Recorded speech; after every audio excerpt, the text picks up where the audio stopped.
નમસ્કાર વિદ્યાર્થી મિત્રો તમારી સમક્ષ અત્યારે આપણું doctor Baba Saheb Ambedkar open યુનિવર્સિટીનું main જે પેજ છે ઓપન થઈ ગયું છે. ઓકે, એની અંદર રિઝલ્ટ રિલેટેડ લિંક્સ એની અંદર આપણે આવી ગયા છે. આમાં મિત્રો એક નવી અપડેટ છે, જસ્ટ એ જ આપણે અહીંયા વિડીયોના માધ્યમ થ્રુ તમને બતાવવા માંગીએ છીએ. જેમ કે અહીંયા તમે જોઈ શકો છો, ઇન્સ્ટ્રક્શન્સ ફોર રીઅસેસમેન્ટ એન્ડ રીચેકિંગ. મિત્રો આની પહેલાંનો જે વિડીયો છે આપણે ઓલરેડી બનાવી ચૂક્યા છે. ઓકે, આ જે કોર્સ માટેનો છે.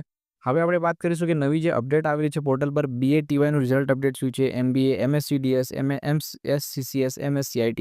ઓકે, આ કોર્સિસ વિશેનું અત્યારે આપણે આ વિડીયોની અંદર ડિસ્કસ કરીશું. તો કે લખ્યું છે ક્લિયરલી કે જે આ કોર્સ છે, કોર્સમાં પુનઃમૂલ્યાંકન કરવાની છેલ્લી તારીખ 7/11/2025 હશે. ત્યારબાદ પુનઃમૂલ્યાંકનની અરજી સ્વીકારવામાં આવશે નહીં. તો મિત્રો આ જે કોર્સિસ છે જેમના રિઝલ્ટ આવી ગયા છે.